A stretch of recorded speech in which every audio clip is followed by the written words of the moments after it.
Maging usara, duha o usara? Usara. Okay, usara man nila eh. Asa man sila na usa kay si Kristo di man kahan ni Dios. Asa man sila na usa sa pagka-Dios o sa pagkatao? Kapitong-pitong yan mo ta. O kung yun siya nagkausa sa pagka-Dios, di si Kristo Dios. O kung yun siya nga nausa sa pagkatao, di siya ba tao? Wala siya Diyos, katulad si uno sa mo. Ang mga buwang-buwang, ngayon sila kasing-kasing, walay Diyos. Mahimo na buwang ini. Muna ino niya na si Kristo kuno Diyos pero gamay.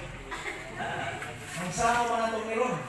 May nomdom ko ba pangigsuon sa kasigaron, matod pa sa sugilanon, nagkita mag-upig ni story. Pero sa Bisaya pa ako, katuuhan dilit, pero tuuhi aron madali. Ako ng sugarol, bilang siyang amo at tuwa dito si San Vicente, pangutan ang mula o batay. Karon dali-dali kong katama og adto. San Vicente, makadaog ba daw ni sa sugal na karon. Kaya mo na akong amo, kung di ka daw bantay na kayo, ibalik na mo. Nakadungog pang San Cristan, laki mo ni siyang amutanan, ako kayo ng bahat na. Di pulihan, nagsunog gamatoy, katong dako. Pagbalik sa sugal kay Pindiman, dali-dali ato simbahan niya. Pag-abot niya kay gamay man, yung pa siya, asas tatay ni Luteng! May simat mo! Di mo kasi klaro! Yung nga nailong ko asas tatay ni Luteng. Muna si Kristo Ikson, maglibog ta, kung bili na ito, tugkaron. Roma 11:33. Yung si Pablo, tayo pagkalanong sa kaibalo sa Diyos, lisod ko karos tao. Mabitaw na nagwikan tayo, so nakita ninyo, hitok nga ang iyang pagkadamhanan. Kaya isang kung saan na ito mga iksoon. Ano pa yun? Ako, gag-apo naman, musara. Pero si Kristo kay labaw man, nagpasabot ni Brother na si Kristo, labaw kay sa naman. Hindi po. Sa ato pa, hindi pwede na labaw sa tanan. Nang ano man na yung mga labaw sa tanan. Ha? Siya mga binuhat siya. Sa ato pa, si Kristo yun ang nagbuhat. Siya, kakumisun mo sa versikulo 8, ang tanapuntan na buhat na niya. Niya, ganyan. Correct.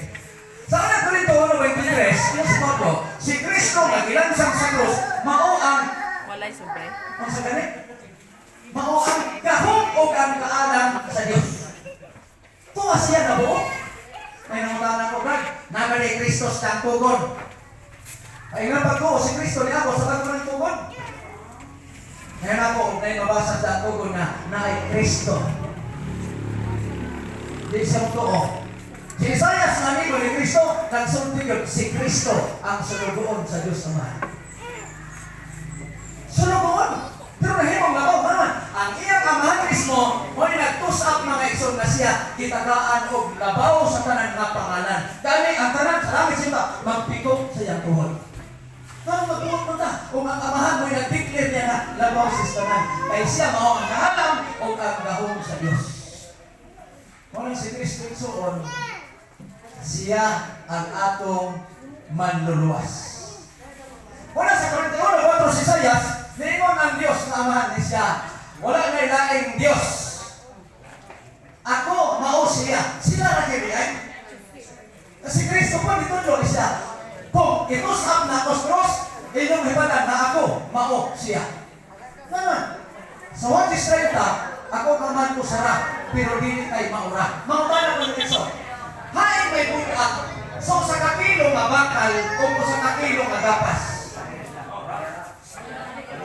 Salamat sa inyong tubag. Pero nakasiguro ko nga taon-taon, inyong uspon inyong tubag. Di ka lang matutanong.